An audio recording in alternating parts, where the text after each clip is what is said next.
I'd like to present the end user perspective from the livestock industries on biological control of pest plants, pest animals. And that perspective is via Meat and Livestock Australia. So MLA makes investments in R&D and marketing towards productivity, profitability, sustainability and global competitiveness of the livestock industries. So management of pest plants and animals is one key action towards that outcome. So one key point, just keep in mind, and touched on from what Andreas had said, pest plants and pest animals, no boundaries. This is this nil tenure approach. This is part of the challenge in management. And secondly, the point, there is no silver bullet. So the challenge is how do we put this all together? So firstly, we're thinking or to recognise pest plants, pest animals cost the livestock industry. The former weeds CRCs had weeds cost the industry about $1.8 billion a year, and cost of control is on top of that. Pest animals, rabbits, dogs, cats, foxes, various reports are put together, they might add up to 1.5 million or billion a year. I think it's probably a little bit more than that. But the key point is that there is this constant pressure from these populations on production systems. And that constant pressure is costing industry. That may be, as described here, about decreased forage for livestock production. There's the cost associated with the control. There might be some infrastructure damage, there might be issues around animal health and welfare.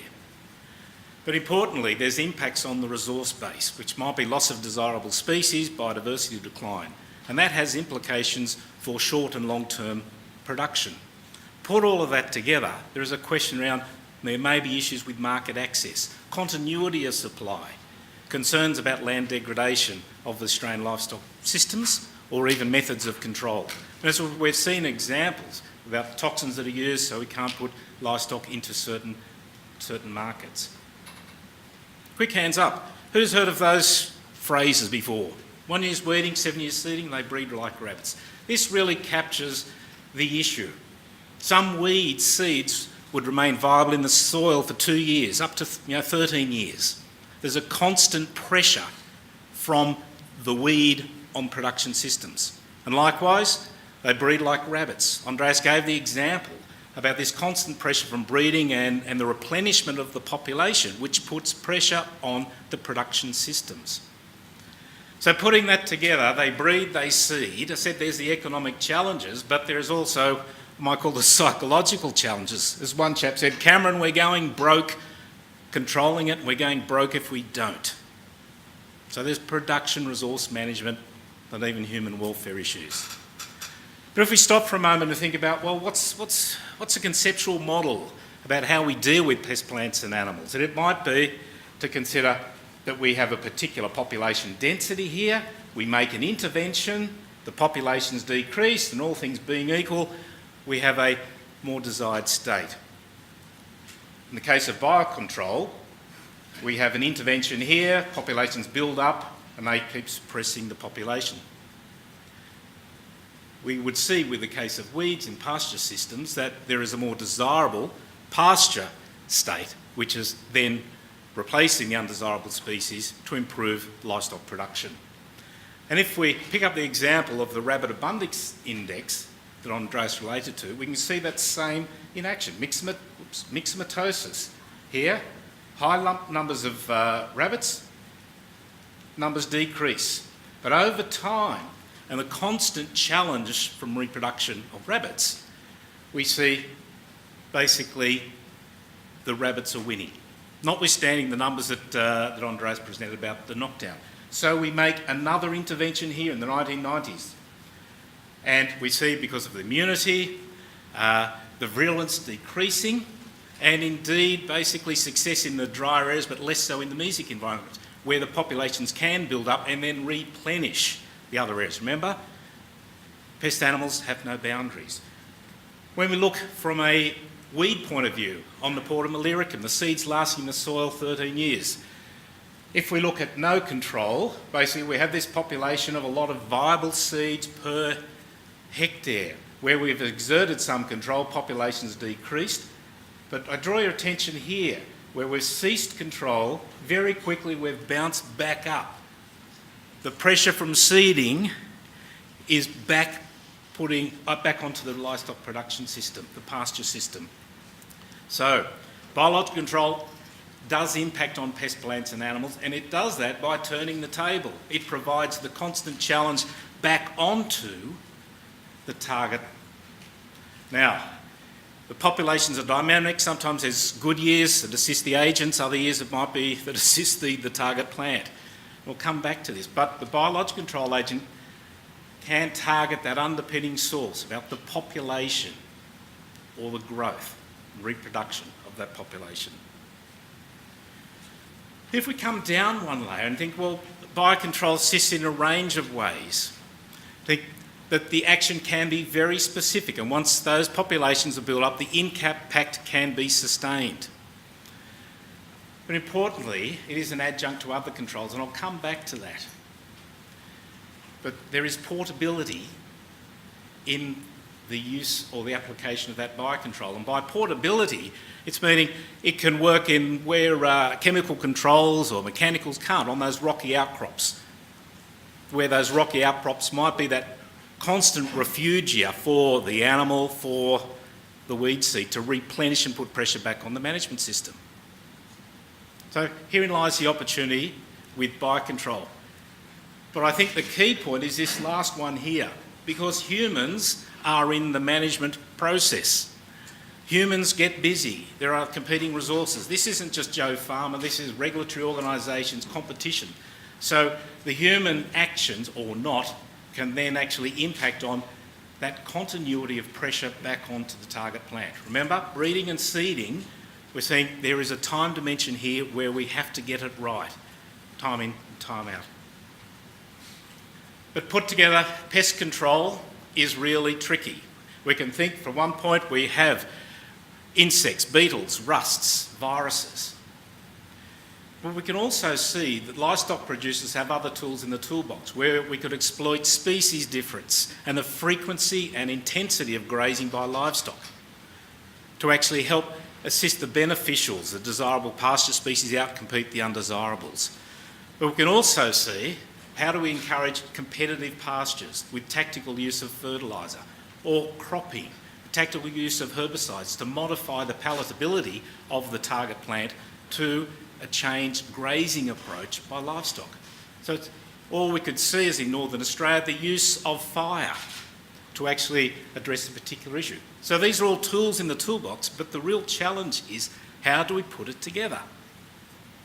And this is where some time ago we're starting to think about the 3 Ds of weed management, about deliberation. What have I got? What's my target? What's the issue? Through to what are the tools I have? Because the weed control is very context specific, geographically and the capabilities of that land manager. But thirdly, the point is around diligence. Do it right, year in, year out. If the goal might be stop seeding, that's what you have to do, not just spray a paddock. Because it's working towards this point here of advantaging the beneficials, the competitive pastures, for example, while putting pressure on the undesirables. And from a project which started in the 1990s with Patterson's curse and biocontrol, we're starting to put together the various approaches. How do I use tactical applications of herbicide, fertiliser, grazing management to work in concert with the biocontrol agents? So we don't end up with perverse outcomes like high density sheep grazing and they're eating the agents that we want to be maintained, putting pressure on the Patterson's curse in this example. The 3 Ds. To me, it's like a war plan. It's a game. Well, it's a war plan to think, when do I send in the B-52 bombers? What do they have to achieve? When do I send in the tanks? When do I send in the infantry? How do I do it in concert to apply that pressure on the target? So first, one example. I'm picking up from Andreas around Thackeringha, David Lord in Broken Hill. The issue, as he said, he's got records. He thinks there's 28,000 warrens. And that example could equate to 28,000 sheep equivalents that are basically not adding to his grazing enterprise. When looking at the cost of control, ripping warrens was less than the value of the land that they were impacting on. So herein lies the challenge of saying, basically, I'm losing forage, I'm not making money, the cost is difficult. The solution came from MIXO and subsequently RHD, plus ripping warrens. They were the two key tools in his toolbox. And that's the message about integration. There's no silver bullet, remember. And the statement about MIXO was save the Western Division of New South Wales. And basically through this process of biological control plus the warren ripping, we barely see a rabbit now. A huge difference over a long period of time. And that's a key message. Integrated management, and reckon that it will take time and persistence. The benefits have been stated from 3 generations of this of the family on Thakaringa. We said there are production benefits, there are resource management benefits, and David provided a longer list than what's put there. But there is a positive circularity, increased forage and diversity. That means there's greater infiltration of water, which actually grows more forage, which can assist the business. And so we have removed the rabbits to this, it's called a productive and more sustainable system in that environment. But I draw your attention to this one line here, because this is about the portability. We said the rangelands don't have the human resources. They're based on the cost of control, so biocontrol is the only solution. Same can apply in Northern Australia, where mechanical, chemical options are quite constrained. Second point, considering about Patterson's curse. Patterson's curse is a winter-growing herb. It's a prolific seeder. Again, remember, the seeding constantly challenging the production system. Those seeds can last up to 5 years in the soil. And so on Peter Mills's property, the issue was having to spray almost all paddocks annually. The same outcome, reduced forage supply. If I've got 25% Patterson's curse, I don't have 25% forage for livestock production. The approach that was put in place and started 1989, nearly 30 years ago, by a control agent, and now there are 6 agents that are acting on this particular property. The benefits of this, the increased productivity, but now the reduced cost of control. They've only spraying 1 paddock since 2011. This is over 30 years. You can see the transition. The key message here that's come out is that about there it takes time for agent populations to build up. But secondly, as I said, when there were better agents, more adapted to that environment, the impact was greater. Herein lies the challenge for science, because of the different contexts of which these various weeds express themselves, the geographic differences. It's not one size fits all. Second example here is around just some statements from another producer at Tarcutta. The key message is around also with these different agents acting on different parts of the plant. So it's not just one, but something acting on the roots, something acting on the stems or the leaves or prevention of seeding. There is a suite of agents to put that constant pressure back on the target plant. But I just draw your attention to this last phrase here. Yes, there's production returns, less day-to-day management stress from having the agents. Haven't I got rid of that weed yet? It's back again. So there is this constant pressure back on the landholders. How do they deal with this? Biocontrol has a role. I don't believe we've done I'll just come back one point. We haven't got a great deal of our evaluation information on impacts. Former weeds CRC provided a positive benefit cost ratio for biocontrol on a range of weeds, about 23:1. We've got case study examples. But this from the Australian Honeybee Association in early last year. The issue is not about the content of the article, but I draw your attention to this, where from the Honeybee Council, where it said previously ABARES made a lot of honey from Patterson's curse, but over time, said you don't see much of it around nowadays because of the biocontrol program has been successful. It's got rid of a lot of Patterson's curse. So there's an anecdote to help build a weight of evidence, say, about the broader benefit. The third example is to think about blackberry and nodding thistle.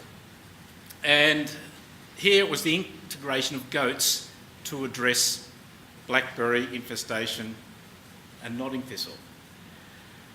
Cost and ineffective control was a key driver, but importantly, this producer was quite concerned about excessive use of chemicals and also the long-term impact of that use of chemicals. So the case study area started out of an 80-hectare block stocked with goats and cattle to reclaim the land, and then basically when the undesirable had been removed, to replace it with a desirable species, i.e. pasture improvement. And it's this statement here which I just think sums it up beautifully, turning $20,000 chemical and labour costs into a $20,000 revenue from goat sales. So there's a cost that's been turned into positive control. Now, goats, this moved from a pilot, but goats being a key part of the broader business, where they act as a sentinel, just a smaller number, to make sure there is no seeding from nodding thistle, that there are no blackberry plants sprouting up and putting carbohydrate back into the reserves, i.e. there is the constant pressure back on the target species. Key message, replacing the removed plant with a pasture, an integrated management, grazing, and then following up with competitive species. And like the biocontrol agents, there is some management required. Remember, not a silver bullet. So here, there is some summary information just in this case study block, and I draw your attention here, because of goats plus cattle, we're actually running more meat production from that same area, because the goats are eating more of the forage, blackberry and nodding thistle, that's grown rather than just competing with cattle. And the benefit is stated here of a cattle plus chemical or a cattle plus goats, an $87 a hectare benefit. And that's moved from a case study plot to goats being incorporated across the farm. This slide reinforces the point Andreas touched on about success from biocontrol agents comes with partnerships.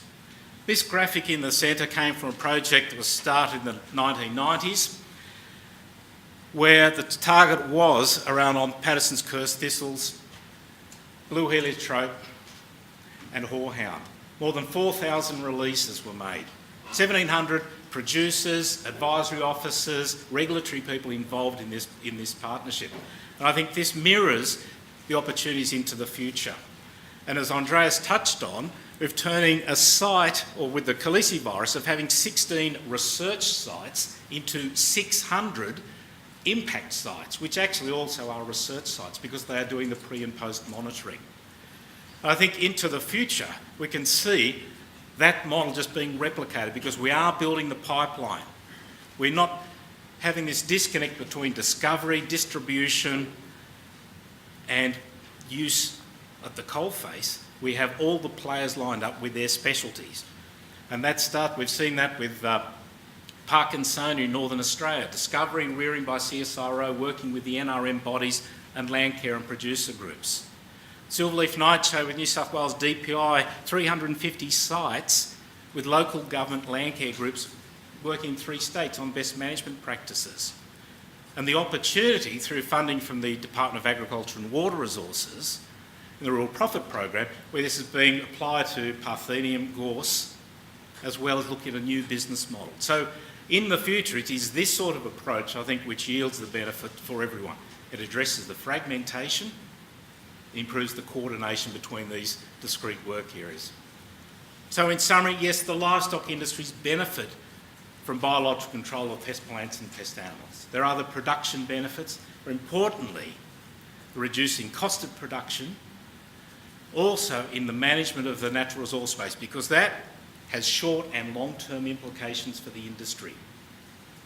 As I said, the feed base is the engine room for the industry. We have to protect that.